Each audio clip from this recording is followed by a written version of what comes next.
नमो वज्रायाणं नमो लोये सवसाहुणम् नमः श्रीवर्धमानाय निर्धूतकलिलात्मने सालोकानां त्रिलोकानां यद्विद्यादर्पणायते उत्तमक्षिमा मार्द आर्जव भाव है सत्य शौच संयम तप त्याग उपाव है आकिंचन ब्रह्मचर्य धर्म दश सा दुख ते काढ़ी मुक्ति करतार है। तो उत्तम ब्रह्मचर्य धर्म की 10 लक्षण महापर्व की जय। आज अंतिम दिवस है जिसमें उत्तम ब्रह्मचर्य धर्म का अपने को स्वरूप समझना है। ये 10 धर्म है। इन 10 धर्मों के माध्यम से आत्मा का स्वभाव क्या है, आत्मा किस रूप पाया जाता है शुद्ध स्वरूप में, और वर्तमान में कैसा हो रहा है, इसका अपने को सही सही परिचय प्राप्त हो जाता है। तो इसमें से कल अपन ने देखा था आकिंचन्य भाव। आकिंचन्य भाव के बारे में कल विचार किया था। क्या था आकिंचन्य भाव?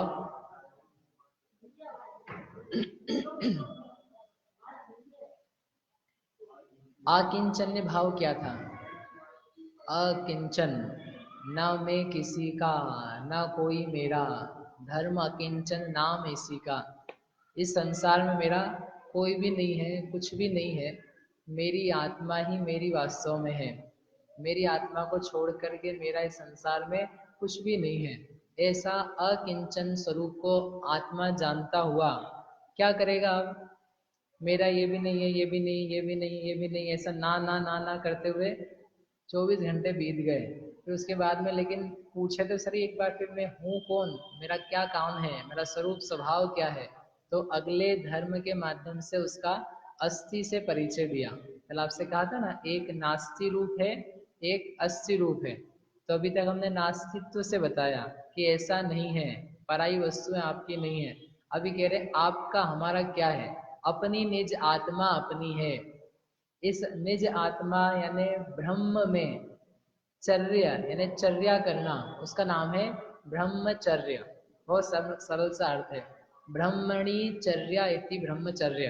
ब्रह्मणि यानी ब्रह्म आत्मा का नाम है। आत्मा को क्या कहा जाता है? ब्रह्म।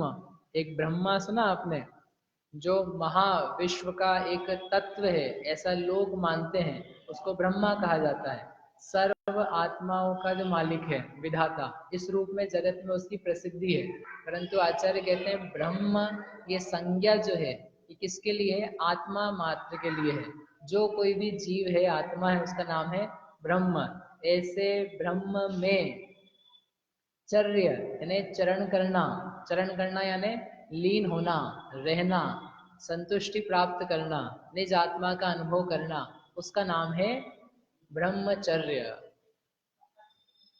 इसका नाम है ब्रह्मचर्य, अपनी निज आत्मा में लीनता होना।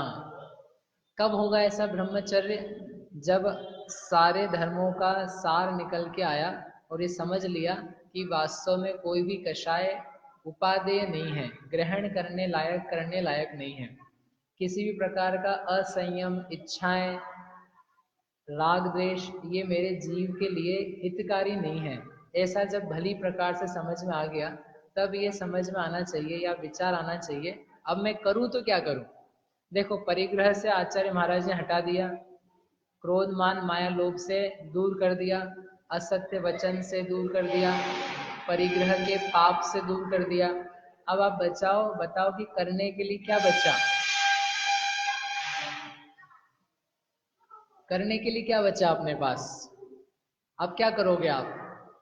समझ लो एक बात कल्पना में, या मुनिराज को देख लेना कि अपन कोई व्यापार नहीं कर रहे, कोई धंधा नहीं कर रहे, कोई नौकरी नहीं कर रहे, कोई जॉब नहीं कर रहे, कोई पढ़ाई लिखाई नहीं कर रहे, सब अपन ने त्याग दिया। तो कुछ तो करोगे ना, क्या करोगे? क्या करोगे? बैठ जाओगे कॉपी किताब लेकर के? क्या किया जाएगा फिर? आत्मचिंतन। और आत्मचिंतन के बाद क्या करोगे? आत्मचिंतन तो अपन दुकानदारी करते हुए भी कर सकते थे। आत्मचिंतन करते हुए आत्मज्ञान करके निज आत्मा का संवेदन करना, ये कार्य बच जाता है करने को। मुनिराज क्या काम करते हैं आप देखो। मुनिराज की अवस्था सर्व प्रकार के परिग्रह के त्यागी हुए, सर्व प्रकार के दोषों का, पापों का उन्होंने त्याग किया। अब उसके बाद में वे क्या कार्य करते हैं? अंत में ज्ञान ध्यान तपो रत्न, मात्र ज्ञान में, ध्यान में, तप में लीन रहते हैं। अर्थात अपनी निज आत्मा का ज्ञान, अपनी निज आत्मा का ध्यान, और जो 12 प्रकार के तप कहे थे उसके माध्यम से अपनी निज आत्मा में ही लीन रहने रूप कार्य, इसका कार्य यानी ये प्रवृत्ति, आचरण या परिणति पुनः पुनः पैदा हो पाए, इसके लिए उनका पूरा का पूरा श्रम है। निज आत्मा का प्रचुर स्व संवेदन प्राप्त हो, इसके लिए उनका पूरा जीवन जाता है। उनका कार्य ये नहीं है कि समाज का उद्धार करें, जगत का उद्धार करें, लोगों को उपदेश दें, प्रवचन दें, शास्त्र लिखे, ये मुनिराज का कर्तव्य नहीं है। मुनिराज का कर्तव्य क्या है?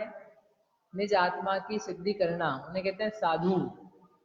साधु कहते हैं ना, साधु का अर्थ क्या होता है? जो साधे, साधना करे। किसकी साधना करे? जगत के प्रपंचों की, जिनालयों की, समाज की, कि निज आत्मा की? किसकी साधना करेंगे? निज आत्मा की। दुनिया भर के प्रपंच तो ये जो गृहस्थ शावक वगैरह हैं ये किया करें, इनके जन्मे ये सारे काम, ये तो एक ही काम करें बस। सब कि सब काम छोड़ दिया इन्होंने।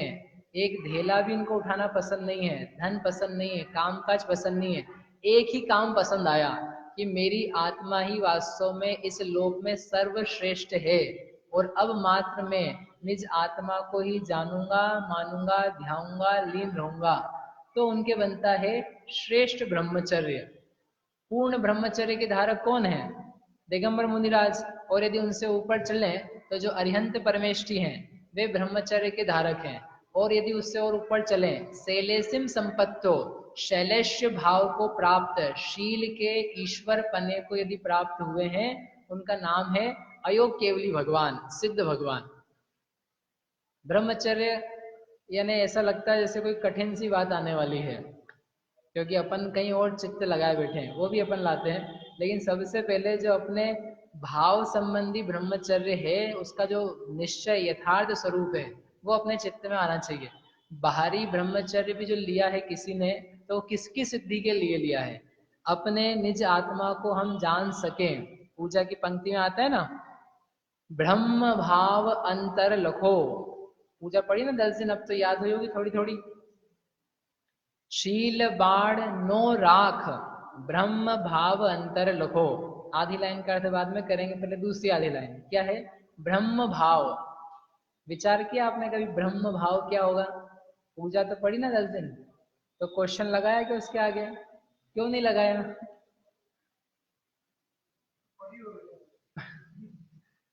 ये समस्या है हमारे साथ। ये समस्या का समाधान होना चाहिए कि बस पढ़ते हुए जीवन नहीं चला जाए, बोलते हुए नहीं चला जाए, बाँच लिया, रूढ़ियां नहीं बन जाए। रूढ़िगत कार्य बहुत सारे होते हैं, पता ही नहीं कर क्यों रहे हैं, मालूम नहीं पड़ता क्यों की जा रही है। एक बार क्या हुआ, आपने सुना होगा शायद, फिर से सुन लो नहीं सुना हो। एक बार एक सेठ जी के घर में उनके बच्चे की शादी थी, लड़के की शादी थी। तो शादी थी तो सारा कार्यक्रम चल रहा था। इतने में क्या हुआ, एक बिल्ली आ गई। बिल्ली आई, अब वो बिल्ली बार बार बीच में घुस रही थी, काम काज बिगाड़ रही थी। तो उन्होंने कहा क्या करें, अभी बिल्ली को रास्ते में बार बार आ रही है, अच्छी बात नहीं है, इसका कुछ उपाय करें। तो उन्होंने एक टोकरी लिया, और टोकरी को लेकर के बिल्ली को पकड़ के उसके ऊपर धर दिया, मतलब टोकनी से ढक दिया, ताकि ये इधर उधर उछल कूद नहीं मचाए। वो फिर उनका कार्यक्रम सारा सारा निपट गया, काम खत्म। फिर कुछ सालों बाद उनके दूसरे बेटे के विवाह का नंबर आया, और जब विवाह का सारा फंक्शन चल रहा था तो संयोग से बिल्ली फिर से आ गई। वही बिल्ली आ गई, दूसरी बिल्ली फिर से आ गई। वो क्या करने लगी, वही उछल कूद, इधर उधर भटकना, काम काज बिगाड़ना। तो सेठ जी फिर हैरान कि क्या चक्कर है, अब क्या करें। तो उनको याद आया पिछली बार भी ऐसे ही हुआ था, तो क्या किया था, इसको पकड़ के बंद कर दो। तो वो उन्होंने क्या किया, एक टोकरी लाए, फिर से टोकरी में ला करके ढक दिया उसको, ताकि काम काज अपना निपट जाए। ऐसा करके वो काम भी निपट गया उनका। कुछ साल और गुजरे, सेठ जी भी गुजर गए, सेठ जी चले गए। अब लेकिन उनका तीसरे चौथे सेठ जी के बच्चे ने, आप सोच सकते हो कितने होंगे, तीसरे बच्चे के उनके विवाह का नंबर आया। विवाह का सारा कार्यक्रम चल रहा था। जो दो बच्चे जिनकी शादी हो चुकी थी और घर वाले थे, उनको याद आई कुछ भूल तो नहीं रहे अपन, कुछ भूल तो नहीं रहे। पिताजी चले गए, ऐसा नहीं हो कि तीसरे बच्चे की शादी गड़बड़ में हो जाए, अपन सारे उसके जो कार्यक्रम है उनको मिस कर जाएं, भूल जाएं। तो एक ने याद दिलाई कि सुनो सुनो, पिताजी क्या करते थे, एक टोकरी के नीचे बिल्ली को रखते थे, तब जाके शादी होती थी। तो बोले जाओ भैया एक बिल्ली को पकड़ के लाओ और उसको टोकरी के नीचे रखो, उसके बाद ही शादी हो सकती है, उसके बिना शादी होने वाली नहीं है। तो वो कहीं से भी बेचारे बिल्ली को पकड़ के लाए, रखी और उसके बाद में करी। तो उन्होंने ठीक किया कि नहीं किया, बराबर ना, पिताजी करते ही थे काम, उनको भी करना आवश्यक था, ठीक है ना वरुण भैया, ऐसी ठीक किया उसने। मतलब रूढ़ियां कैसे पैदा होती है, अरे भाई प्रयोजन तो समझते हैं कि वो जो बिल्ली थी, वो बिल्ली तो हैरान कर रही थी, हैरानी के कारण से उस बिल्ली को पकड़ पकड़ के बांधना पड़ता था। अब तुम्हारे यहाँ बिल्ली आई नहीं रही है और तुम जबरदस्ती क्या कर रहे हो, पकड़ के ला रहे हो, नहीं मिल रही तो हैरान हो रहे हो। इसको बोलते हैं रूढ़ियां। ज्ञान के अभाव में, विवेक के अभाव में अनेक प्रकार की ऐसी विसंगतियां अपने जीवन में पैदा अपन करते हैं, वो पैदा करके फिर इधर उधर चित्त लगता नहीं है, काम करते रहते हैं। ऐसे ही पूजा अपन पढ़ते हैं, ये एक रूढ़ी है पूजा पढ़ना। आज दशलक्षण की पूजा उदास हो रही थी, बहुत उदास थी,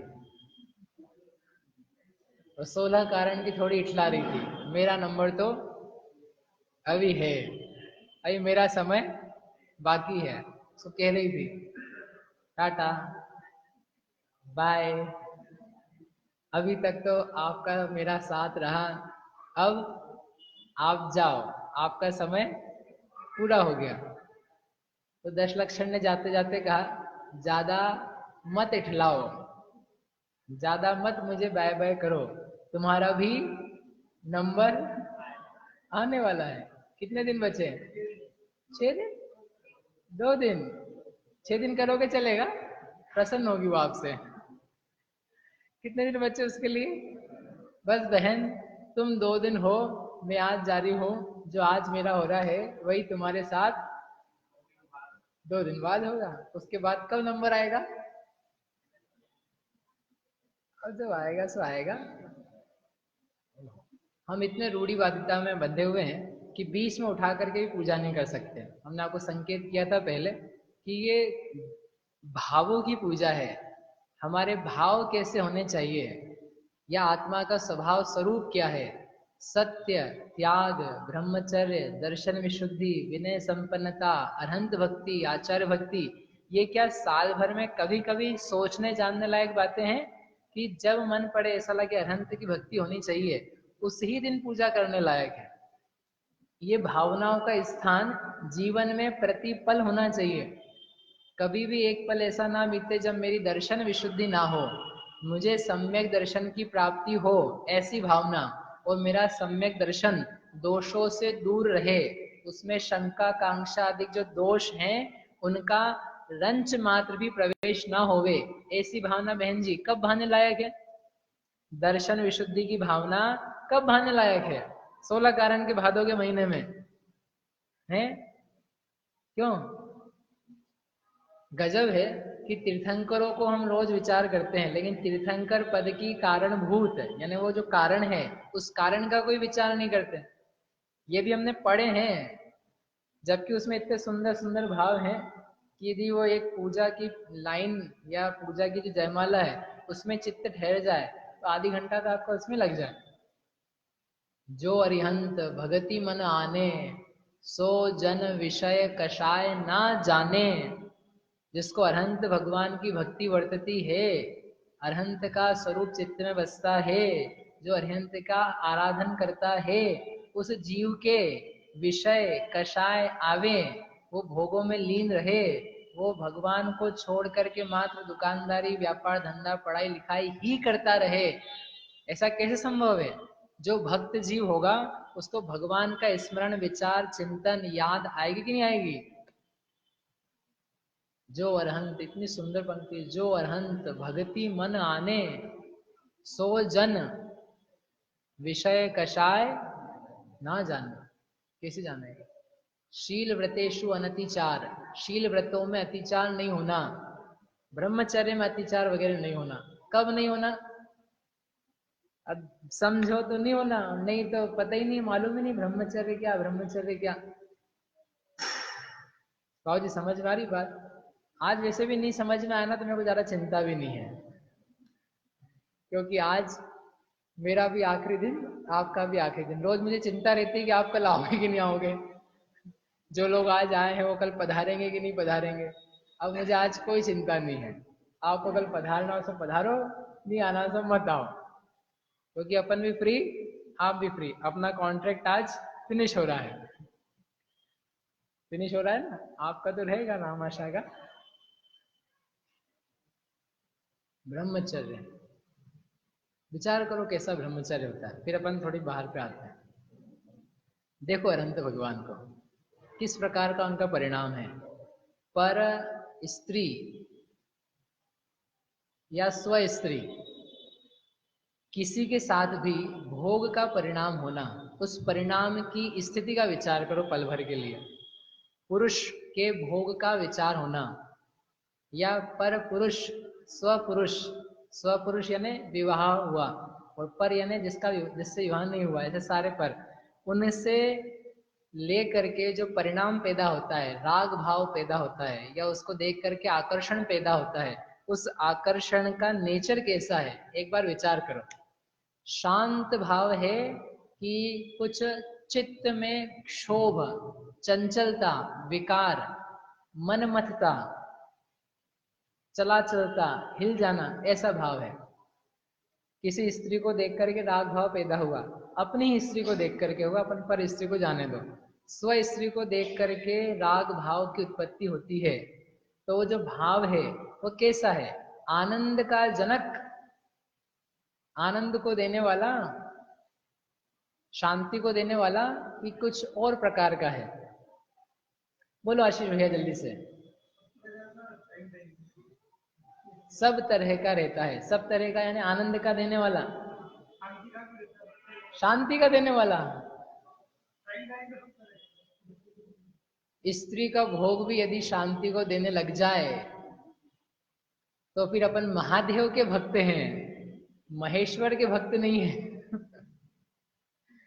स्त्री के भोग से यदि शांति मिल सकती हो तो आचार्य वट्टेकर स्वामी ने भगवती आराधना में लिखा, यदि स्त्री के भोग से, संगठन से, घर्षण करके जो दाह उत्पन्न होकर के सुख पैदा होता है, और जो शरीर पसीने पसीने में तरबतर हो जाता है, यदि इसमें भी सुख मानते हो तो फिर ज्वर यानी बुखार में सुख ना मानो, इसमें क्या बात है? बुखार में भी सुख मानना चाहिए, क्योंकि जैसी बुखार में स्थिति होती है, जैसा चित्त उसमें क्षुब्ध हो जाता है, ज्वर चढ़ जाता है, शरीर बिल्कुल ताप से युक्त हो जाता है, मन में क्षोभ आता है, वैसा का वैसा स्त्री के भोग में वैसा का वैसा भाव पैदा हो जाता है।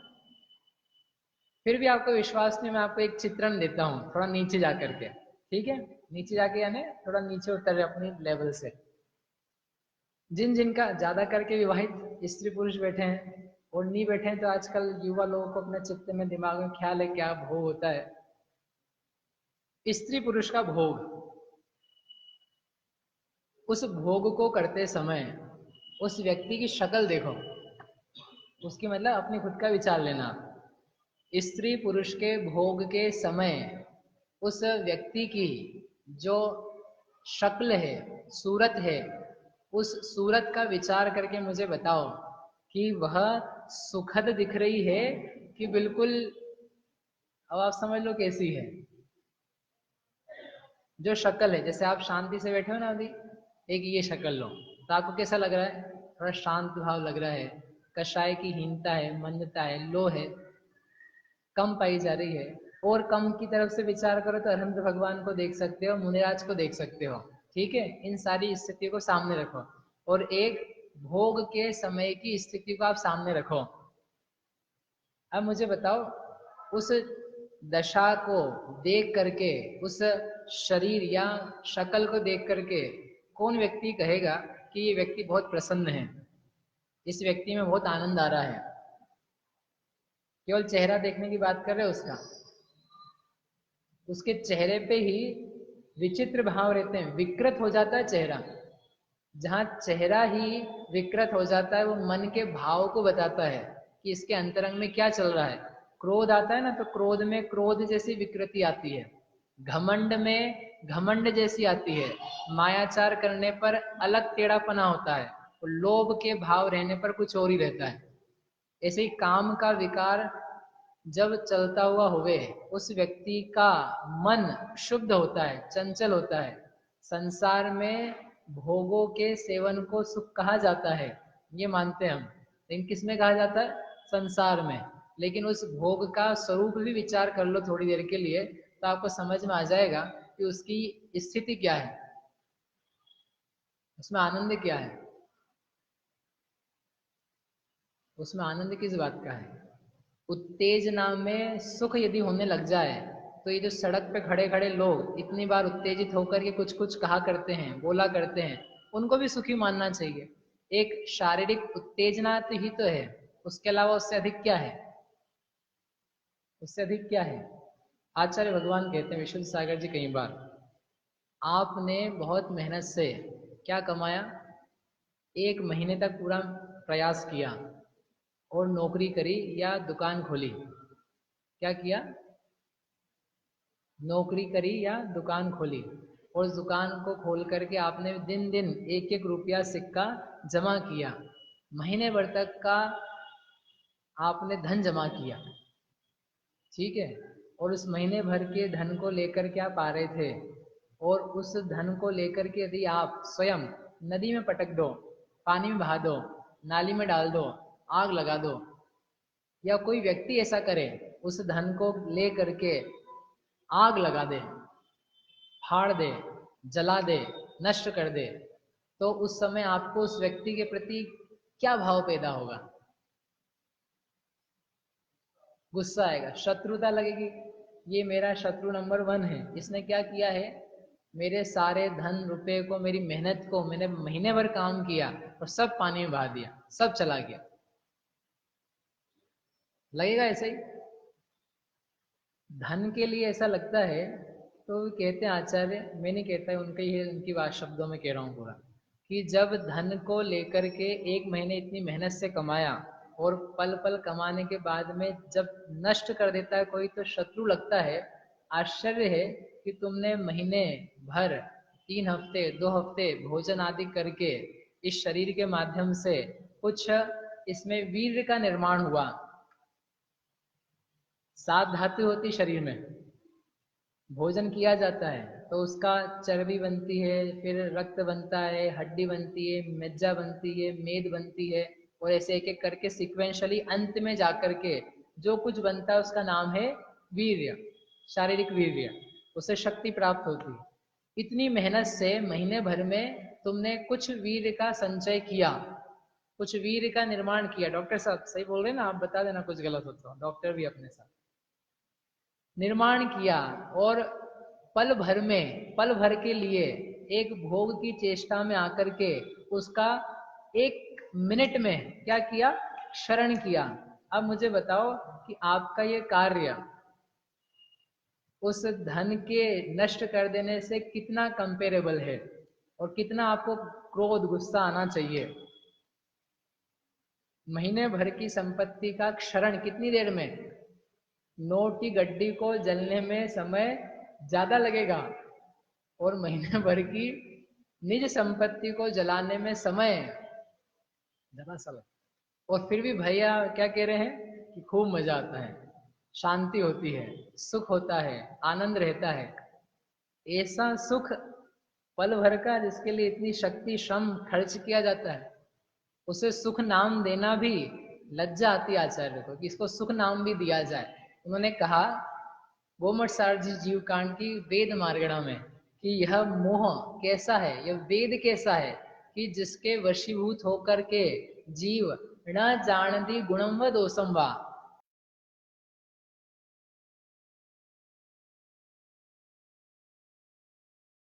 है विभत्स है, इसमें कुछ सार नहीं है, दुर्गंध आती है, उस शरीर के साथ में ऐसी चेष्टा पैदा हो जाती है कि क्या क्या जघन्य कार्य नहीं कर लेता व्यक्ति।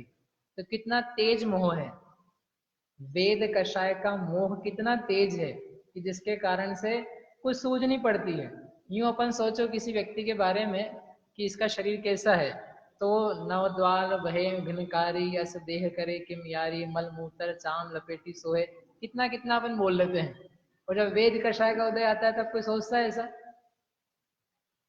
कोई सोचता है स्त्री या पुरुष कि ये शरीर जिससे भोग का विचार भी किया जा रहा है, इसकी दशा कैसी है? जिस मुख से दुर्गंध आती है उस मुख का स्पर्श भी कैसे किया जा सकता है? लेकिन बलिहारी है वेद कषाय की और अज्ञान भाव की कि उस काल में कुछ भी गुण का या दोष का विचार पैदा नहीं होता। न जानती गुणम व दोषम वा, अच्छे अच्छे विद्वान ज्ञानी पंडित यहाँ तक कि मुनिराज तक की स्थिति है कि वेद कषाय का तीव्र उदय आ जाए तो क्या क्या गलत कार्य नहीं कर लेते, क्या क्या भोग का कार्य नहीं कर लेते। पढ़ो आप शास्त्रों में नारद की उत्पत्ति कैसे होती है, रुद्र की उत्पत्ति कैसे होती है। काम भाव कितना खतरनाक है। यदि काम को भी अपन सुखद मानने लग जाओ, वेद विकार को भी सुखद मानने लग जाओ, तो फिर संसार में ऐसी कौन सी चीज है जिसको अपन सुख नहीं मान सकते हैं। अभी तो पढ़ी थी अपन ने लाइन 2 दिन पहले, मुझको न मिला सुख क्षण भर भी कंचन कामिनी प्रासादों में। आपको चेंज करनी पड़ेगी भैया, आपको लाइन चेंज करनी पड़ेगी, क्योंकि वहां लाइन में तो ये लिखा है मुझको न मिला सुख क्षण भर भी, और कामिनी भी आ गई उसमें। कामिनी यानी स्त्री आ गई। जब स्त्री आ गई, स्त्री को लेकर के वो कह रहे हैं सुख क्षण भर के लिए भी नहीं मिला। स्त्री मेरे मन पसंद, मेरे अनुकूल, आज्ञाकारी, जैसा मैं चाहता था वैसी शीलवती नारी जो आजकल नहीं मिलती हो जैसी वैसी सब मिल गई। उस स्त्री के प्राप्त करने पर भी जो निज आत्मा का सुख है वो कितनी देर के लिए नहीं मिला, या कितनी देर के लिए मिला? बोलो जल्दी से, कितनी देर के लिए मिला? आप लोग लगता है आज उपवास से हो या इतने गंभीर हो, अब आज आखिरी दिन है, झेलना तो है ही सही। बोलो, बहुत गंभीर बात है। मैंने आपसे पहले किया, मैं थोड़ा नीचे जाके बात कर रहा हूँ, नहीं तो आप बोलोगे क्या बातें चल रही, आत्मा बताओ। आत्मा की बात कर ले रहे, उसी की चर्चा है कि विचार इस बात का है भोग में सुख कितना हो सकता है। पिट्टू, स्त्रियों को देख करके, कन्याओं को देख करके उनसे प्राप्त हो जाए, वो मिल जाए, मेरा विवाह हो जाए, फिर क्या आएगा? खूब मजा आएगा। काय का मजा आएगा भैया? काय का मजा आएगा? विवाह करो, हम उसकी मना नहीं कर रहे, लेकिन आप ये सोच के यदि बैठे हो कि स्त्री प्रसंग में, पुरुष प्रसंग में आनंद आता हो, तो कम से कम दिमाग ठीक कर लेना। शादी करने की कोई मना नहीं है, विवाह खूब खूब नहीं, सॉरी, एक ही करो।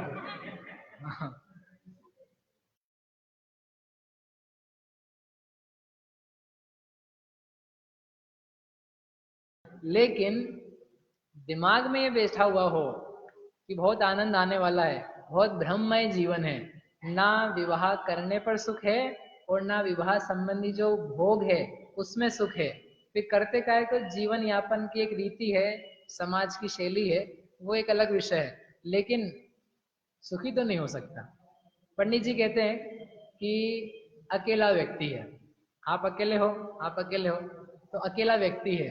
अकेला व्यक्ति क्या सोच रहा है? विवाह कर लूंगा तो क्या होगा? सुखी होगा। क्यों हूं मैं? अकेला हूं, अकेले अच्छा नहीं लगता है। अभी तो माता पिता साथ में, भाई बहन है, लेकिन एक एक करके वो भी चले जाएंगे, तो अर्चेश अपन कैसे रह जाएंगे? अकेले रह जाएंगे। इसलिए क्या कर लेना चाहिए? विवाह कर लेना चाहिए। अकेला व्यक्ति सोच रहा है विवाह कर लूंगा तो सुखी होगा। उधर से कोई स्त्री भी सोच रही है, कन्या भी सोच रही है, क्या? अकेले हैं, कोई साथ हो जाएगा तो क्या हो जाएगा? सुखी हो जाएंगे। यानी एक स्त्री अकेली वो कैसी है? दुखी, बराबर। तब तो विवाह कर रही है। सुखी होती तो क्यों करती बेचारी?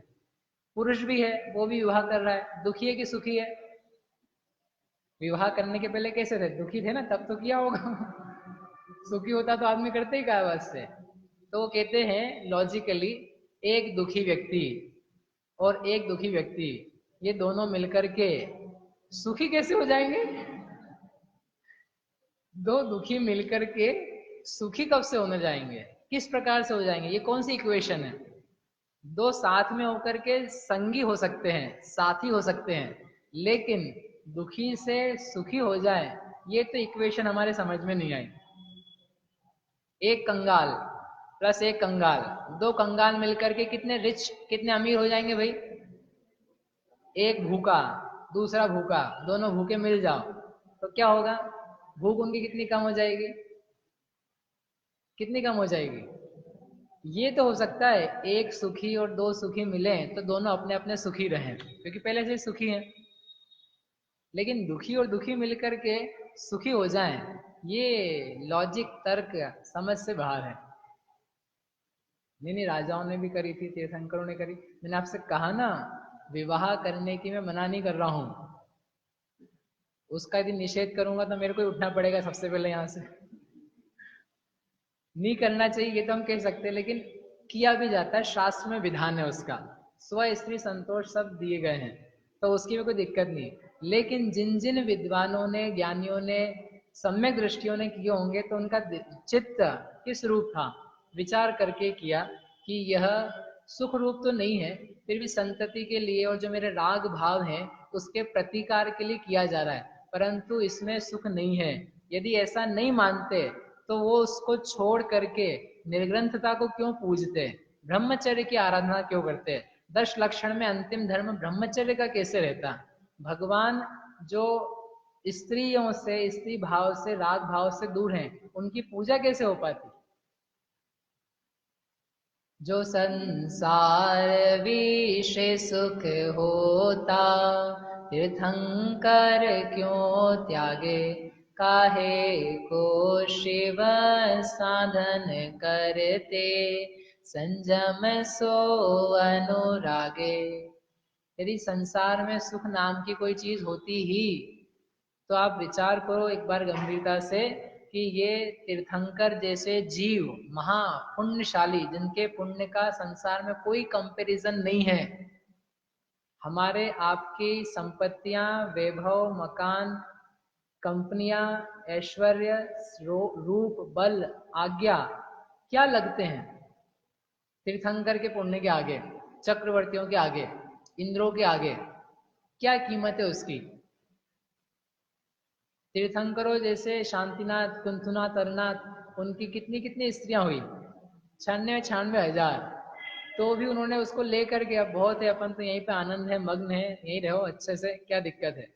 कोई पत्नी झगड़ा भी नहीं करती थी, इनसे तो झगड़ा करो तो भी कोई दिक्कत नहीं है। उनकी कोई पत्नी में इतनी ताकत नहीं थी कि उनसे झगड़ा कर ले। ये इतने हीन पुण्यवान नहीं थे। विरुद्ध कहले, असुंदर, बेकार हो, कुरूप हो, कुछ तो भी रंग रूप वाली हो, ऐसी एक भी नहीं थी। सारी योग्य, उनके लायक, रूप में, शील में, संस्कार में, आज्ञा में, सब उनके अनुकूल चलने वाली। फिर भी क्या किया उन्होंने? क्या किया? अरे बोलो तो सही, क्या किया? त्याग कर दिया। कब त्याग कर दिया? जीवन के बस मरने के 1 घंटे पहले। अब बस बहुत हो गया, जा रहे हो। कब? क्यों त्याग? आप सोचना कभी बैठ करके, चक्रवर्ती ने चक्रवर्तित्व तो क्यों छोड़ दिया? इतनी सारी स्त्रियों को क्यों छोड़ दिया? क्या विचार करके छोड़ दिया? क्या मिलता होगा उनको किसी अन्य स्थान पर? क्यों कोई जीव निर्ग्रंथ हो जाता है, ब्रह्मचर्य व्रत धारण कर लेता है? क्या है इन भगवान के पास में जो बैठे हैं शांति से, चाहे जितनी स्त्रियां आकर के इनसे आलिंगन करने का भाव करें, फिर भी उनको कोई विकार भाव पैदा नहीं होता, ना उसके रंग में रंगते हैं। रामचंद्र जी सीता से बहुत अनुरक्त थे, उसके लिए उन्होंने युद्ध भी किया, उसके लिए उन्होंने बावले से हो गए, जब नहीं मिली ना तो वो तुलसीदास जी की रामायण में है, पेड़ पौधों से पूछ रहे हैं जाकर के, पशुओं से पूछ रहे हैं, हिरणों से पूछ रहे हैं, हे मृग नयनी, हे हिरण, हे मृग नयनी, तुम देखी सीता मृग नयनी। हे वृक्षों, हे पौधों, हे हिरण, क्या तुमने मेरी सीता को देखा है? यानी कितने कैसे हो गए होंगे। उस ही सीता के राग में रह करके उन्होंने घर नहीं छोड़ पाए, वो वही सीता को छोड़, जब वो छोड़ के चली गई उसके बाद में उन्होंने दीक्षा धारण करी, मुनि बन गए, निर्ग्रंथ हुए, और निर्ग्रंथ होकर के उस सीता का जो जीव था वो सामने आ गया, क्योंकि वो पहले से ही स्वर्ग को प्राप्त हो गई थी दीक्षा लेकर के। वो सीता का जीव प्रतीन्द्र था लोक स्वर्ग में, और उन्होंने देखा कि अपने पति देव पूर्व भव के वो क्या कर रहे हैं, तप कर रहे हैं, और ये तप करेंगे तो क्या चले जाएंगे, मोक्ष में चले जाएंगे हमसे पहले ही, और अपन साथ में जाए तो अच्छा रहेगा। इतने दिन अपन साथ में रहे हैं तो मोक्ष भी अपने को कैसे जाना चाहिए, साथ में जाना चाहिए। तो ये सोच करके वो नीचे आई और उन्होंने अपना रूप बदला विक्रिया से, और सीता के जैसी बन गई, और जाकर के बोलती स्वामी मैं आपके चरणों में आ गई हूँ, अब अपन घर चलते हैं, कहाँ भी निर्ग्रंथ दीक्षा में लगे हो, मैं आपकी प्रिय हूँ। ऐसे बहुत प्रकार के उनको उसने वाक्य कहे, वचन कहे, और दिखाया कि अपन साथ में रहेंगे तो बहुत आनंद रहेगा, अपन को घर जाना चाहिए। लेकिन धन्य है उन चंद्र की वीरता को, कंच मात्र भी उनके उस समय स्त्री के प्रति राग भाव पैदा नहीं हुआ। जिसके प्रति खूब राग था, जिसके लिए युद्ध करने के लिए तैयार थे, बावले से हो गए थे, सब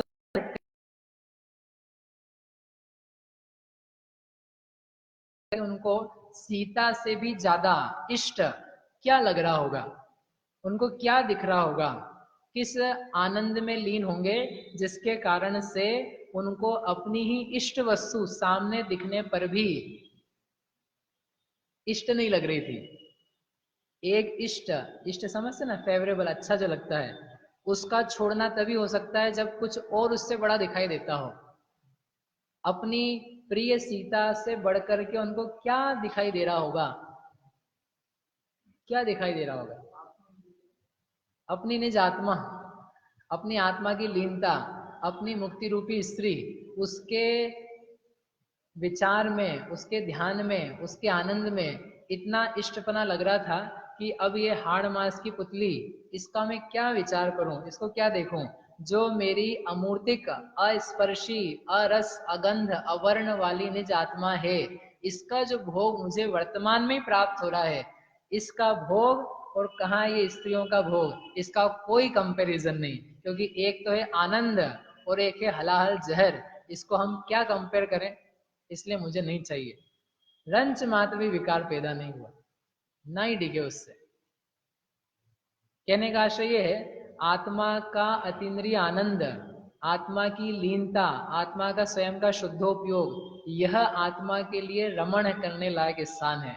कोई जीव, प्रवचन सारजी में 202 नंबर की गाथा, यह जीव निकलता है, किससे निकलता है, ग्रह से निकलता है, बंधुओं से अपने को छुटाता है, घर वालों से अपने को छुड़ाता है। आपिच्छ बंधु वग्गो विमोच दो गुरु कलत्त पुत्ते हिम, आसिज्जनाण दंसण चरित्र तव वीरिया यारम। जो कोई दीक्षार्थी है तो दीक्षार्थी घर के बंधुओं से पूछ करके, और घर में रहने वाले स्त्री पुत्र पत्नी, उनसे अपने आप को छुड़ा करके जाता है।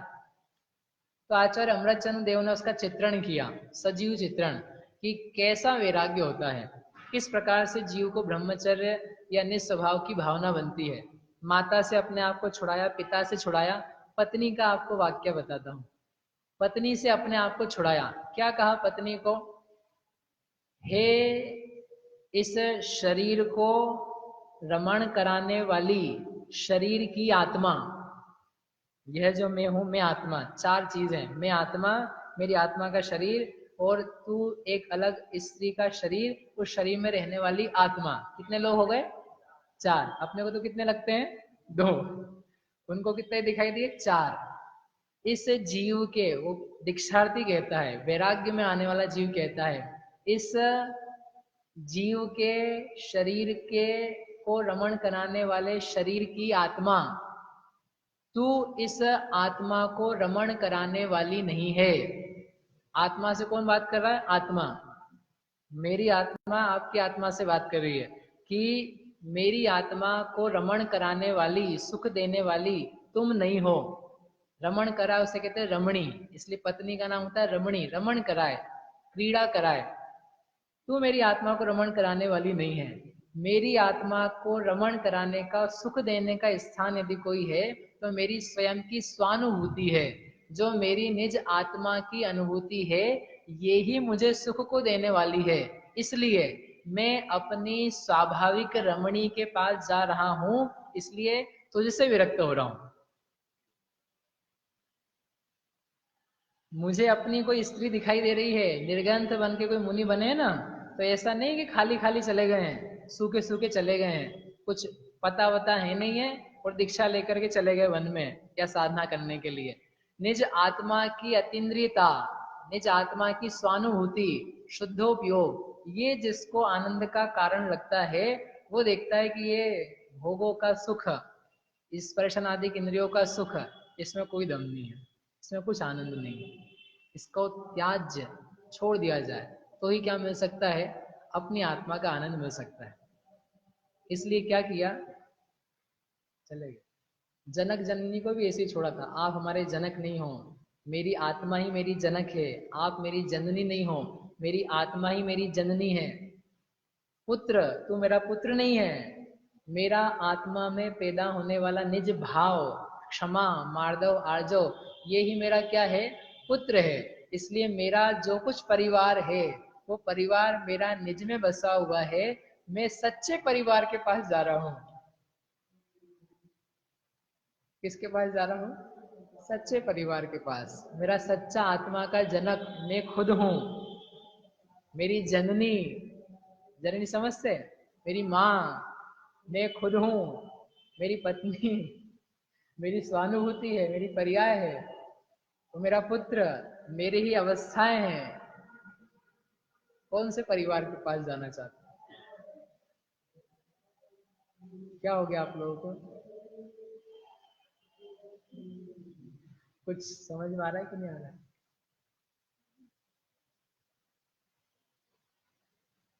कुछ भी नहीं। इनका क्या भरोसा है? वैसे भी शास्त्र के बहुत सारे कथानक हैं, शास्त्र की बहुत सारी चीजें हैं, आप पढ़ो। ना स्त्रियों का भरोसा करने लायक है, ना पुरुषों का भरोसा करने लायक है, वास्तव में विश्वसनीय नहीं है। एक कथा सुन करके अपन थोड़ा बस कंक्लूड करेंगे, समय बहुत अपने पास है। एक चांडाल था, उसकी पत्नी थी, उसको बहुत प्रेम था उससे। पत्नी, समझिए ना, भोग का बहुत सुख मिलता था, तो उसको लगता था यही मुझे सब कुछ देने वाली है, आनंद की देने वाली यदि कोई है तो मानो यही है। जैसे एक भक्त को लगता है कि जिनेंद्र भगवान की आराधना से वास्तव में सुख मिलता है, प्रसन्नता मिलती है, वैसे अज्ञानी को लगता है कि ये अन्य लोगों से, अन्य भोगों से अपने को आनंद मिल सकता है, ऐसा मानता हुआ उसमें रत रहता था। संयोग से क्या हुआ, एक बार उसको सांप ने काट खाया। किसको?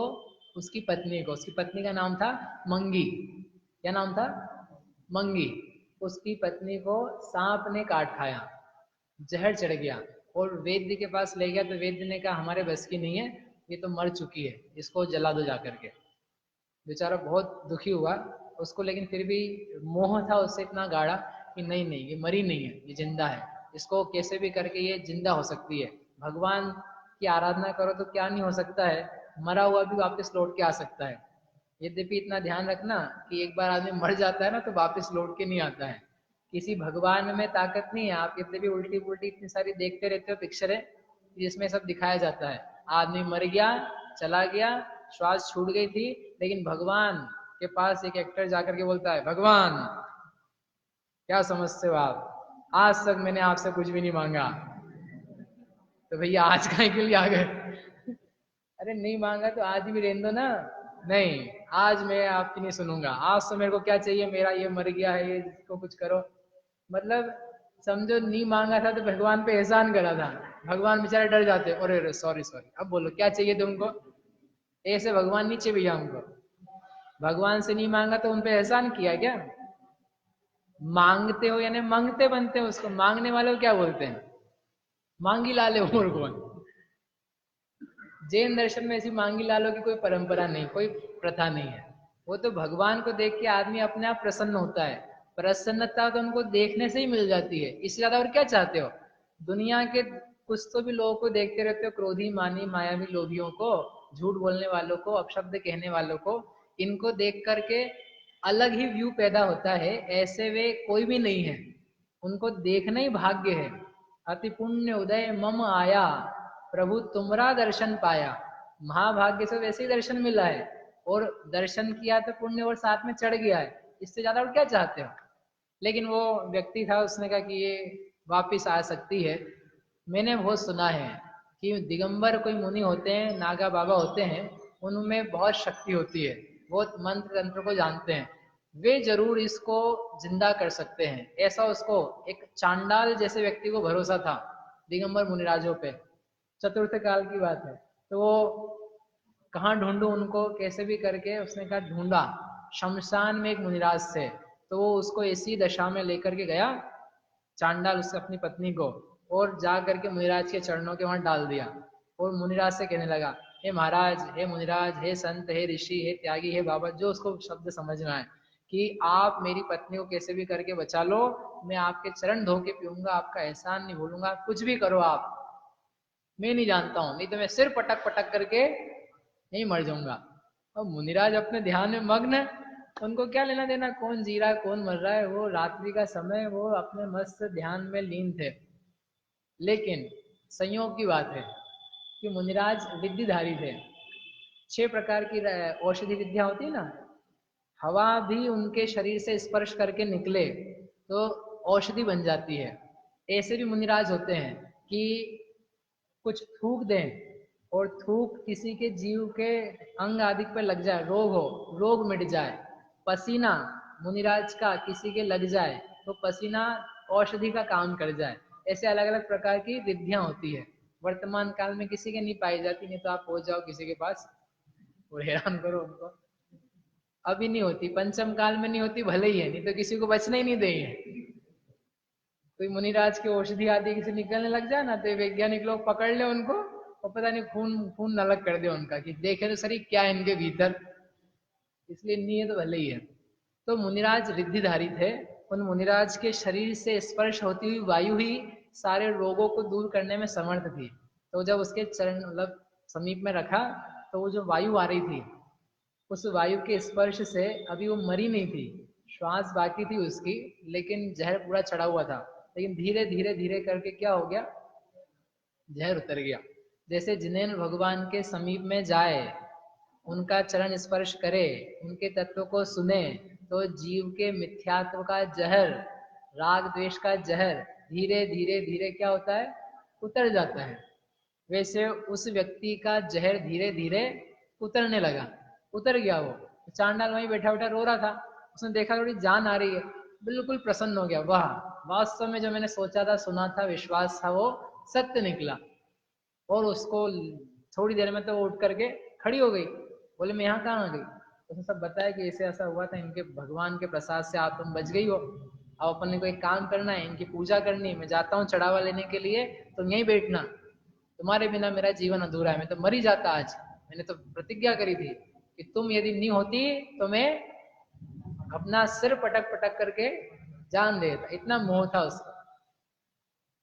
चला गया वो सामग्री लेने के लिए, पूजा करने के लिए, और वो मंगी को ही छोड़ गया।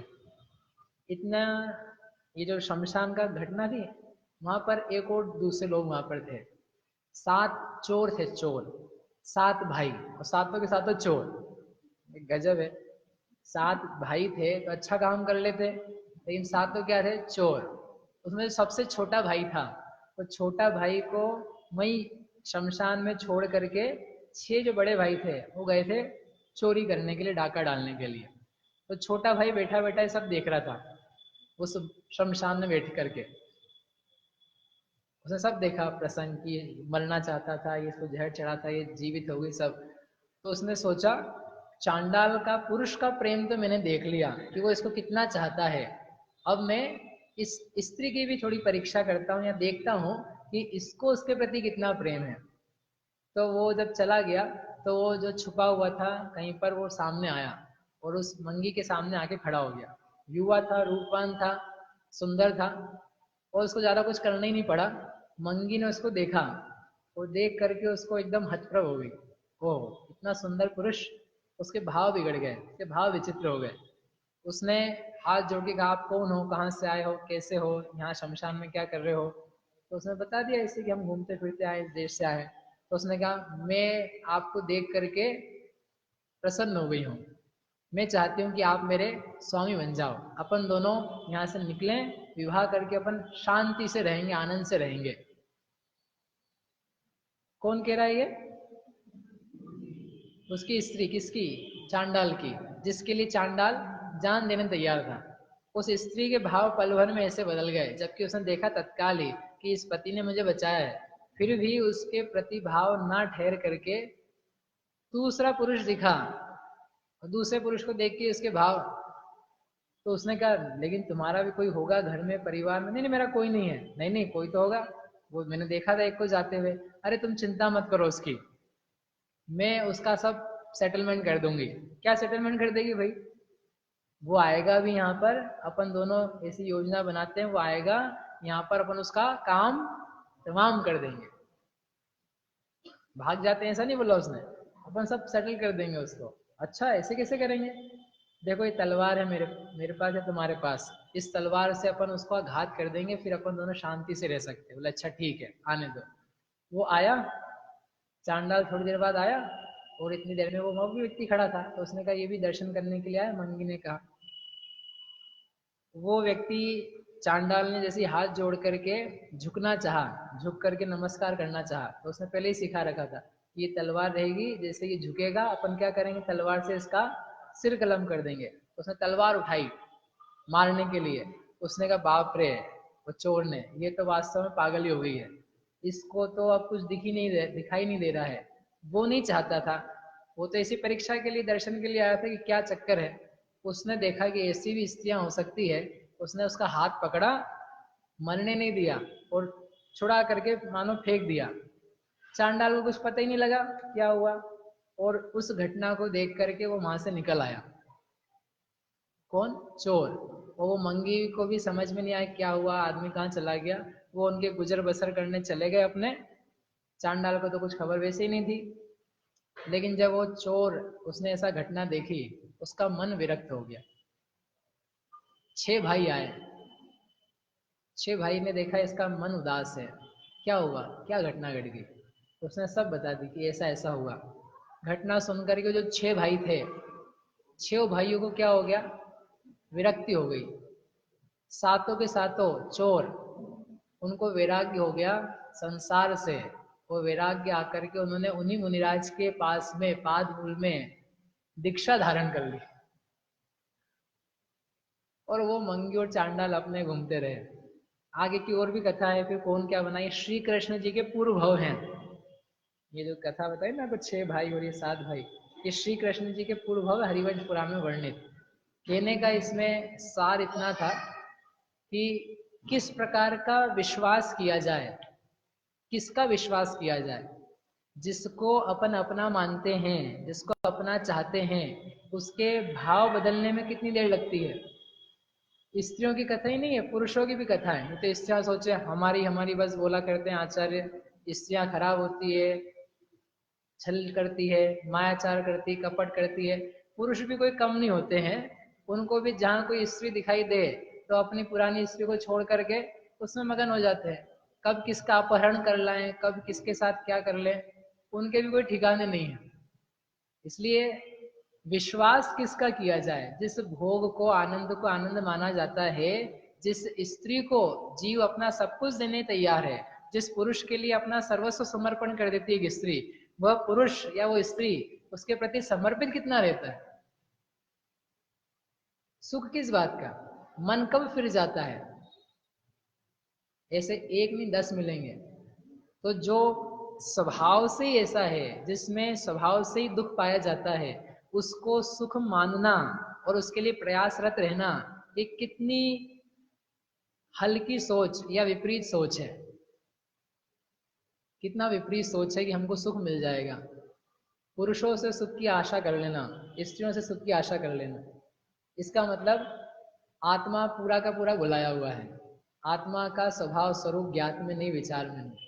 इसलिए ब्रह्मचर्य की आराधना में उन्होंने कहा ब्रह्म भाव अंतर रखो, अपने निज आत्मा के भाव को देखो, और इस आत्मा के भाव को यदि प्राप्त करना चाहते हो तो थोड़ी सी बाहरी सावधानी चाहिए। शील बाढ़ नो राख, शील की नो बाढ़ है, उस नो बाढ़ को रखो, उसकी रक्षा करो। बाढ़ समझ से? बाढ़, बाढ़ क्या होता है? उन्नति सुना कभी बाढ़ शब्द? बाढ़ मतलब वो बाढ़ नहीं पानी वाली बाढ़ आ गई। बाढ़ ये होता है फेंसिंग। खेत हो ना, खेत, खेत के चारों ओर बाढ़ लगाई जाती है, फेंसिंग लगाई जाती है। किस बात के लिए लगाई जाती है? रक्षा के लिए। जिसमें धान्य पैदा होता है, उस धान्य की रक्षा करने के लिए फेंसिंग लगाई जाती है, बाढ़ लगाई जाती है। ब्रह्मचर्य एक रत्न है, ब्रह्मचर्य शील है, ब्रह्मचर्य एक अनुपम आत्मा की निधि है। इस निधि को प्राप्त करने के लिए भी बाढ़ यानी कोई फेंसिंग चाहिए, और उसकी रक्षा होती रहे, वह टूट ना जाए, भंग ना हो जाए, उसके लिए भी क्या चाहिए?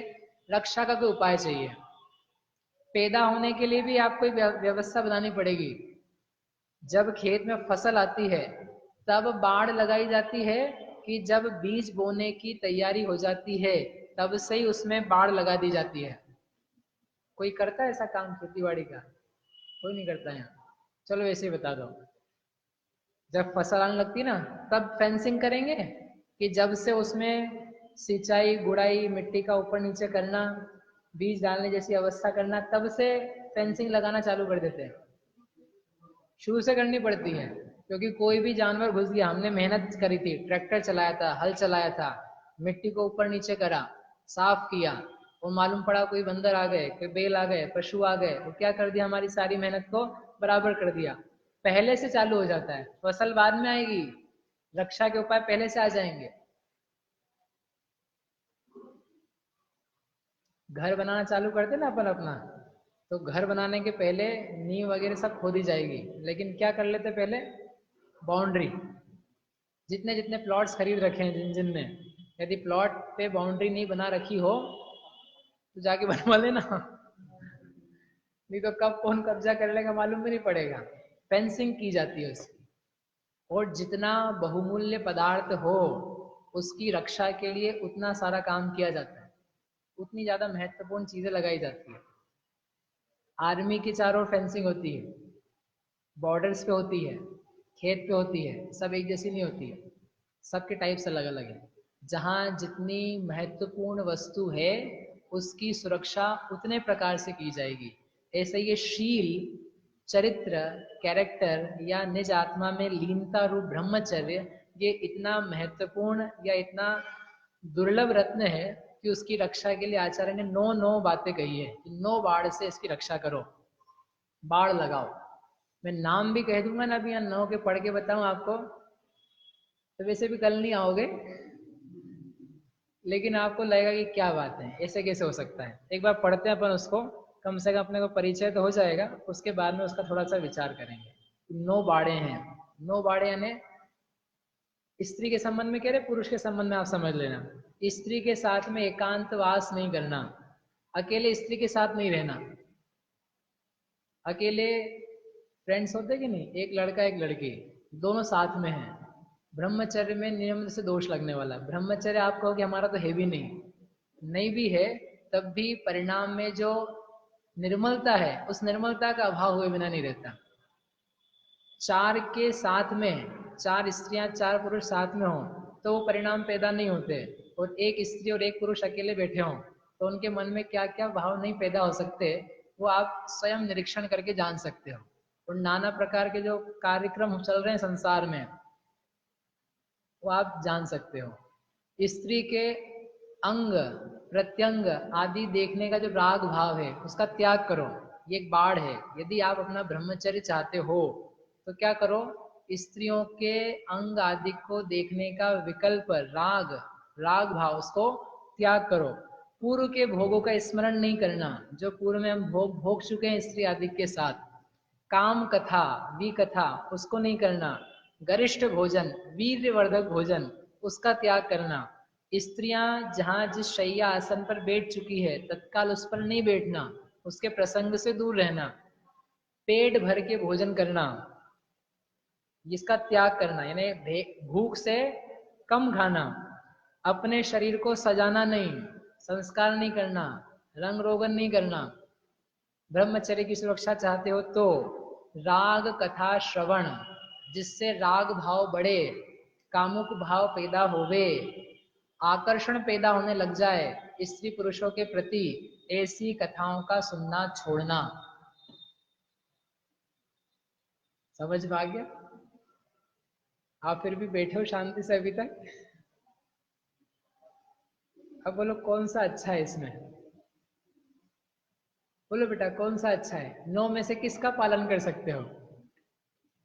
स्त्रियों के लिए ऐसा नहीं है। एक्चुअली क्या होता है तकलीफ, जब जब ब्रह्मचर्य जैसी बातें आती है ना, ब्रह्मचर्य की, शील की, कैरेक्टर की, तो लोगों को क्या लगता है सारी स्त्रियों के लिए बात कही जा रही है, मतलब पुरुषों का तो कोई कैरेक्टर ही नहीं है।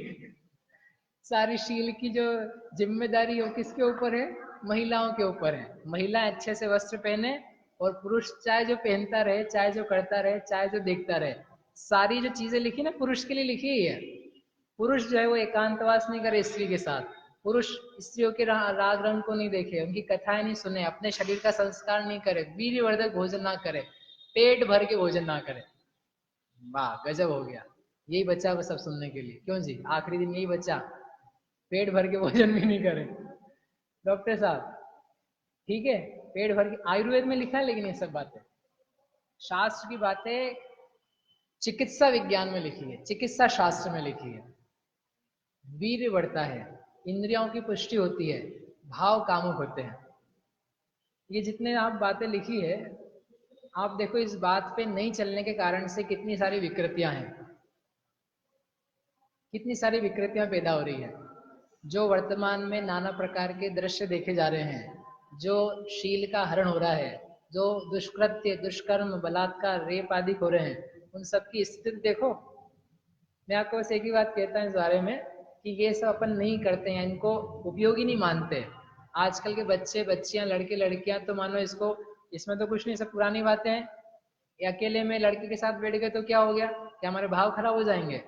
हमने किसी से फोन से बात कर ली तो हम बेकार बेकार भाव आ जाएंगे, काम भाव आ जाएंगे, कामुकता पैदा हो जाएगी। कोई फोटो देख लिया हमने स्त्री पुरुष का, अंग वगैरह देख लिए तो हमें कामुकता आ जाएगी। हम क्या इतने हल्के हैं? हम क्या इतने गंदे खराब परिणाम वाले हैं? ऐसे नाना प्रकार के तर्क हम नहीं, ये आप सब बच्चे जितने बैठे हैं, युवा बैठे हैं, वो सब दिया करते हैं। लेकिन इसके लिए मेरे को बस एक ही बात कहनी है, शास्त्र में दुष्कर्म के कथानक दिए हैं। पहले भी लोगों ने बलात्कार किए, पहले भी किसी स्त्री की इज्जत का हरण हुआ, पहले भी किसी पुरुष ने किसी स्त्री के साथ में जोर जबरदस्ती करी। ऐसा भी कथन है, एक पुरुष ने, एक पिता ने अपनी पुत्री के साथ विवाह कर लिया, युवा बालिका थी उसकी, उसको रूप पसंद आया, उसके साथ विवाह कर लिया। यहाँ तक के भी शास्त्र में कथन है। मतलब ऐसे ऐसे लोग भी हुए हैं, अभी नहीं हो रहे, पुराने काल में भी हुए थे। लेकिन ऐसा एक भी उदाहरण आपको ना जैन शास्त्र में मिलेगा, ना वैदिक शास्त्र में मिलेगा, ना बौद्ध में मिलेगा, ना जैनेतर जितने दर्शन है उनमें मिलेगा कि 6 साल के बच्चे के साथ में, 6 महीने की बच्ची के साथ में, अबोध बालक बालिका के साथ में किसी ने कोई गलत कार्य किया हो। ये भी नहीं मिलेगा कि 6 साल के बच्चे ने, लड़के ने किसी स्त्री मतलब बच्ची के साथ में गलत कार्य किया। जितने निम्नतर कार्य हो सकते हैं वर्तमान काल में दिखाई दे रहे हैं, ऐसा एक भी उदाहरण आपको पूर्व काल में नहीं मिलेगा। ये जितने सारे अपने राग रंग देखने के काम हैं, जितने सारे चलचित्र देखे जा रहे हैं, जो संस्कृति में दिखाया जा रहा है बिल्कुल खुलेपन से, और जो अवेलेबल है आजकल सब सब कुछ ऑनलाइन, इसको अपन कहते हैं तरक्की। उस तरक्की के नाम पे अपने को मिला क्या है? जो ये शील की नवबाढ़ नहीं है, उसके कारण क्या हो रहा है? जो पुरानी बातें लगती ना अपने को, उन पुरानी बातों को भुला देने के कारण से वे कार्य हो रहे हैं जिसकी पूर्व के काल में मनुष्य को कल्पना भी नहीं थी कि ऐसा कुछ होता होगा। जानवरों तक में भी ऐसा काम नहीं देखा जाता जैसा मनुष्यों में दिखाई देता है। उसका रीजन क्या, कारण क्या, आपने सोचा कभी? इतने इतने एक हमारी मित्र है, मित्र के हम साधर्मी है, क्लास में आती, गायनेकोलॉजिस्ट है वो, 3rd ईयर है उसका, 3rd ईयर चल रहा है, तो वो सीखती है, मतलब ऑपरेशन प्रसूति आदि कराने का उसका कार्य है मेडिकल कॉलेज में इंदौर की। तो बताती है कि रोज कोई ना कोई केस आता है, कोई ना कोई रेप का केस आता है, कोई दुष्कर्म का आता है, कोई नाना प्रकार के दुष्कर्म को छुपाते हुए लोग आते हैं। ऐसे ऐसे भी लोग हैं जिनके साथ 11वीं क्लास में है, 12वीं क्लास में है, 10वीं क्लास में है, ऐसी बच्ची आती है किस बात के लिए? अबॉर्शन के लिए। उनके माता पिता उनको लेके आते हैं और उन व्यक्तियों के चेहरे पे कोई दर्द नहीं, कोई शिकन नहीं, कोई तकलीफ नहीं, ऐसा लगता है मानो नॉर्मल है, सब नेचुरल है। ऐसी ऐसी घटनाएं घट रही हैं। क्यों घट रही है? किस कारण से घट रही है? सोचो तो सर, ये अपन किस दिशा में जा रहे हैं? अभी तो हमने आपको इतनी देर तक आत्मा संबंधी बात बताई थी, आत्मा की लीनता बताई थी, लेकिन उस लीनता के लिए रत्न चाहिए, तो रत्न की सुरक्षा भी होती है, रत्न चाहिए तो उसके लिए पुरुषार्थ भी होता है। अपने को आत्मा भी ना मिल पाए, कम से कम अपने जो चिंतन है, जो अपनी शील चरित्र कैरेक्टर ही है, वो भी जाने दो। कम से कम जो भावों की उच्चता होनी चाहिए, निर्मलता पवित्रता होनी चाहिए, वो तो बनी रहनी चाहिए। स्कूल कॉलेज में जाकर के देखो क्या क्या घटता है, वो पता नहीं। 10वीं 11वीं के बच्चे क्या करते रहते हैं, कितना शौक है गर्लफ्रेंड्स बॉयफ्रेंड्स का, और उसके बाद में क्या होता है, क्या क्या चलता है। ये तो सब स्वाभाविक है भाई साहब, नेचुरल है, इसमें क्या तकलीफ है? स्वाभाविक नहीं है, स्वाभाविकता मानो तो फिर जो सब पेपर में आप पढ़ते हो वो सब स्वाभाविक है, सब नेचुरल है। भोग अकाल में, अद्रव्य अयोग्य द्रव्य के साथ में, कुरुक्षेत्र में विपरीत भावों से करना, ये कोई स्वभाव नहीं है। इसको स्वभाव मानने लग जाएंगे तो चोरी भी स्वभाव है, हिंसा करना भी स्वभाव है, झूठ बोलना भी स्वभाव है, पाप करना स्वभाव है, पीटना मारना डांटना,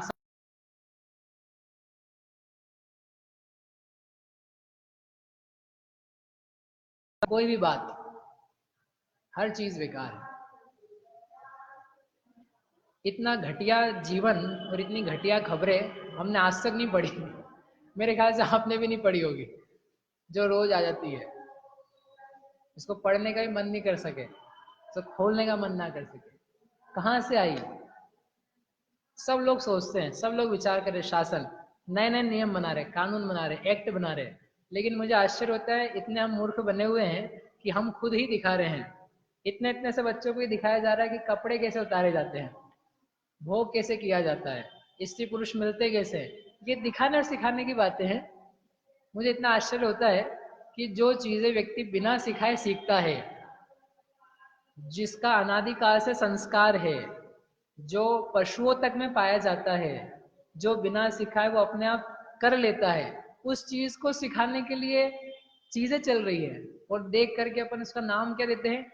इंटरटेनमेंट हो रहा है, मनोरंजन हो रहा है, बहुत मनोरंजन हो रहा है। मनोरंजन हो रहा है कि आत्मा का रंजक पना हो रहा है, अपने आप के साथ छल कर रहे हो, ठगाई कर रहे हो, भूल रहे हो अपने आप को, और ऐसा लगता है बढ़िया हो रहा है। क्या बढ़िया है ये अच्छी चीज है।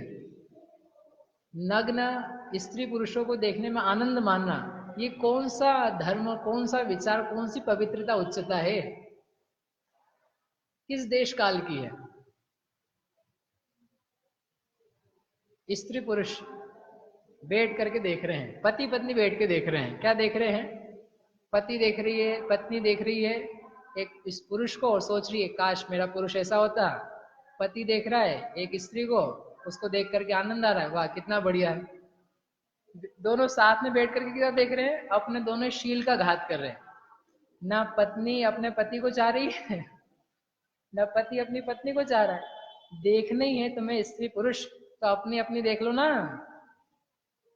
लेकिन नहीं, किसको देखना है? दूसरे को देखना है। दूसरे को देख करके आनंद आता है, इसलिए प्रेम भाव पैदा नहीं होता, कोई प्रेम नहीं रहता, क्योंकि भाव ही कहाँ है? पत्नी को दूसरी पुरुष देखने से फुर्सत नहीं है, वो पति को दूसरी स्त्रियां देखने से फुर्सत नहीं है। कितना शील है अपने में, कितना शील है, कितना पवित्र भाव है। विचार करना, क्या करना? विचार करना, फिर बताना क्या सुख है। क्या देखते हैं अपन, आप सोचो। 7 फेरे पड़ते हैं ना, प्रतिज्ञा की जाती है अपनी स्त्री को छोड़ के अन्य में मन नहीं जाएगा, नहीं लगाएंगे। और स्त्री प्रतिज्ञा करती है अपने पुरुष को, विवाहित को छोड़ के अन्य में मन नहीं लगाएंगे। और दोनों ही मिलकर के उस प्रतिज्ञा का सामूहिक रूप से भंग करते हैं।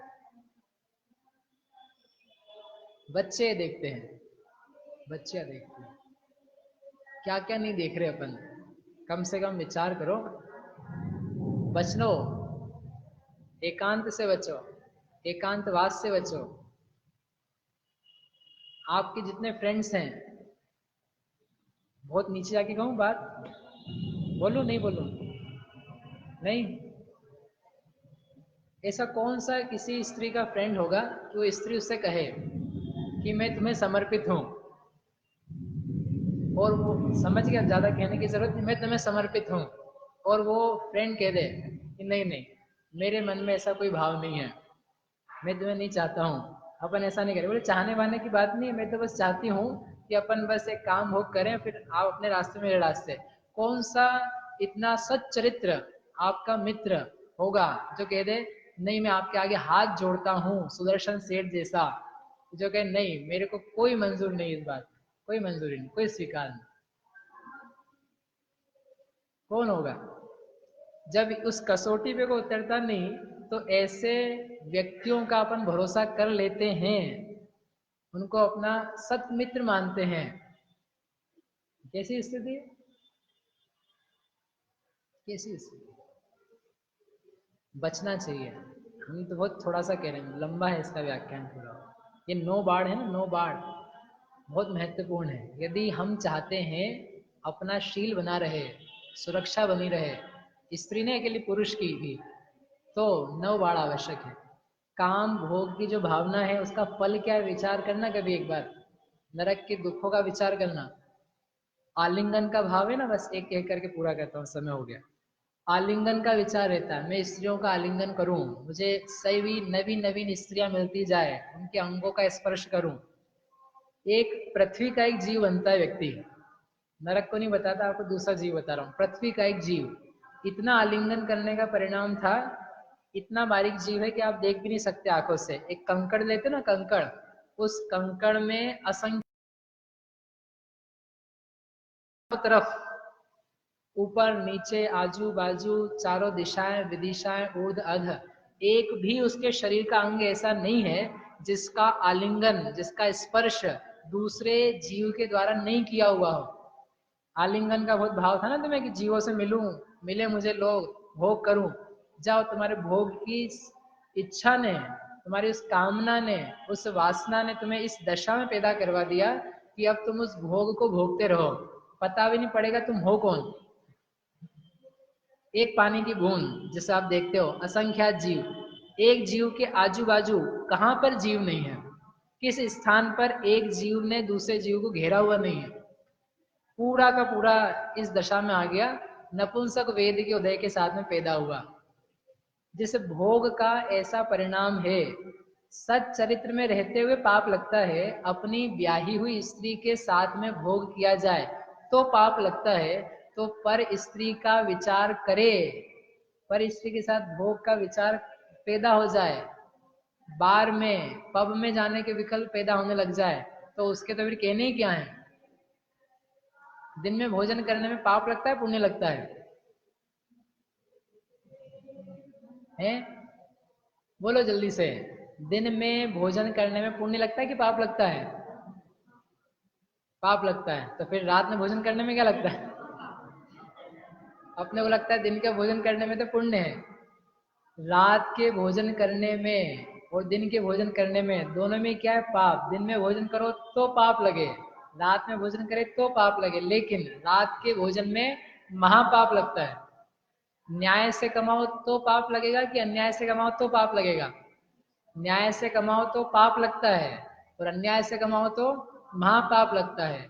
ऐसे स्व स्त्री को भोगो कि पर स्त्री को भोगो, पुण्य लगेगा पाप लगेगा? व्रत तो दिया, स्व स्त्री संतोष व्रत हमारा व्रत है। स्व स्त्री को भोगो तो पाप, पर स्त्री को भोगो तो महापाप। लेकिन जो पुण्य लिखा है शास्त्र में, पुण्य किस बात का लिखा वो भी समझ लो।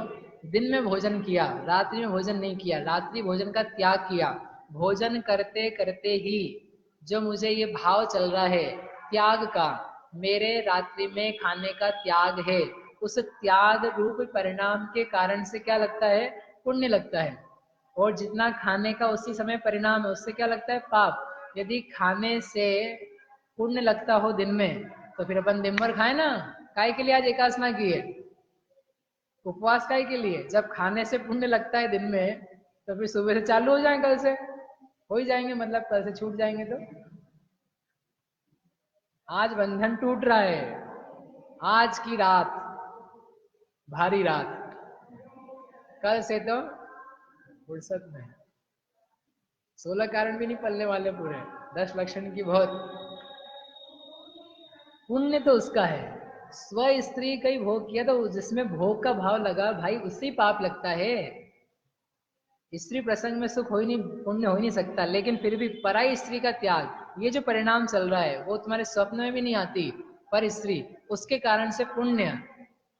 और जितना भोग है उतना पाप। और जब पर स्त्री आने लग जाए, 7 नरक हैं, और 7 नरक के लिए मानो आचार्य पद्मनंदी देव ने कहा, नरकों ने ऊपर भेज रखा है, अपने 7 साथियों को भेजा है कि जाओ पकड़ पकड़ के लाओ, जिन जिन लोगों को 7 व्यसन रुचते हों सुहाते हों उनको नीचे लेकर के आना, वो हमारे यहाँ लाने लायक है। उन 7 व्यसनों में 2 स्त्री संबंधी है, पर स्त्री गमन और वेश्यागमन।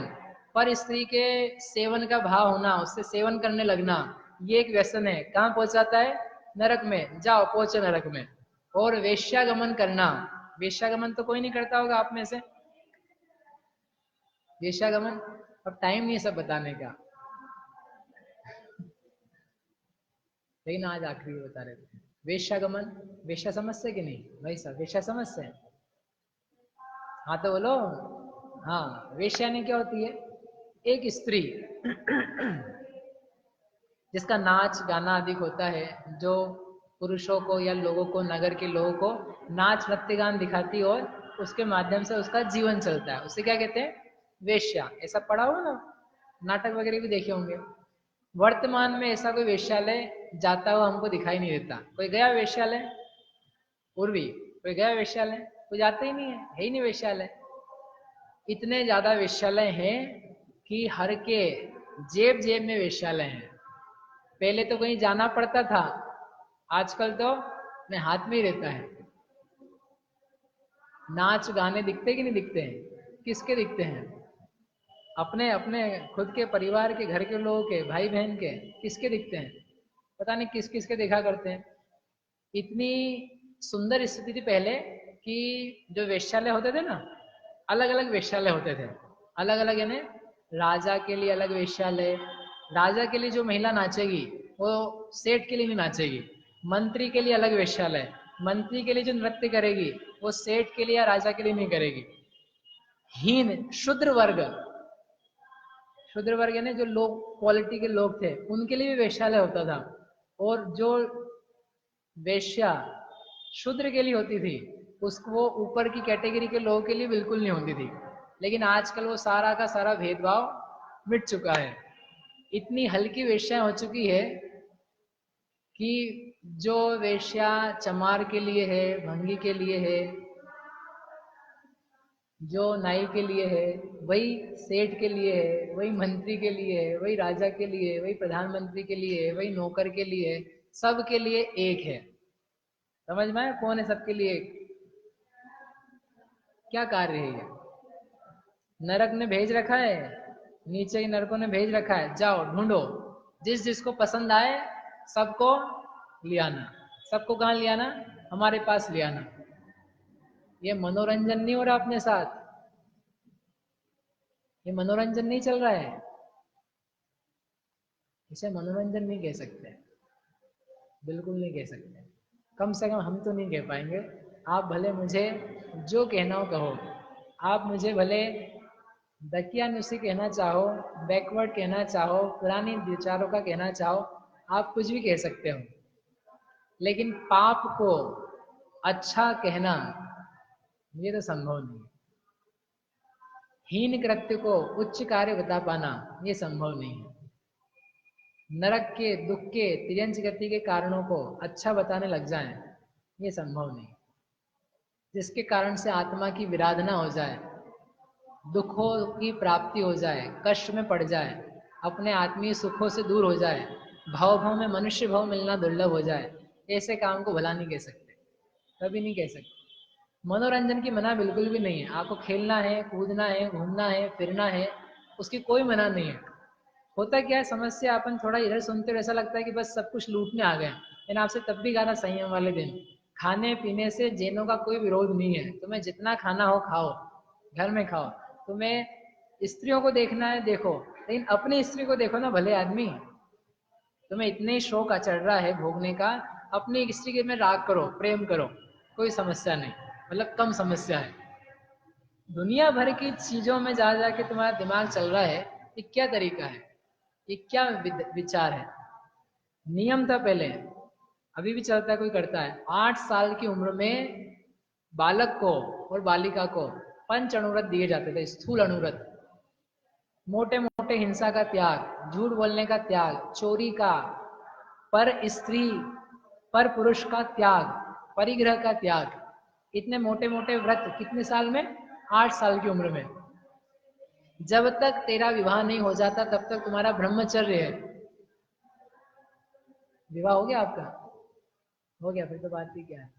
अर्चेश, जब तक विवाह नहीं हो जाता तब तक तब तक तब तक क्या?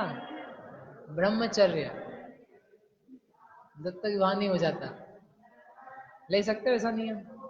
आप बोलो भाई हमारे हम तो ऐसे अच्छे हैं, पवित्र हैं, कोई दिक्कत नहीं है। आप विश्वास मानो, एक नियम लेकर के देखो। पूर्वी, हमारा विवाह जब तक नहीं हो जाता तब तक हमारा ब्रह्मचर्य।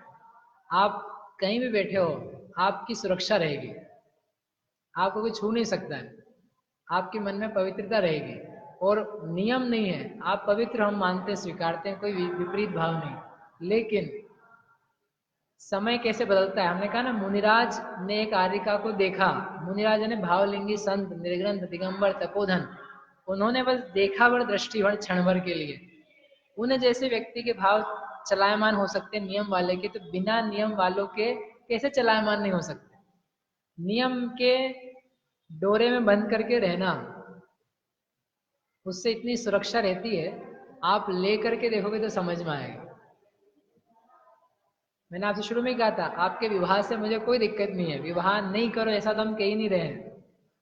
कहना चाहिए यद्यपि वो भी, लेकिन अभी नहीं कह रहे हैं। लेकिन एक नियम, कौन लेगा? 10 लक्षण की रूढ़ी है, और अपना समय 1.5 घंटे लेने की हमारी पुरानी रूढ़ी आदत है, वो टाइम पूरा हो गया।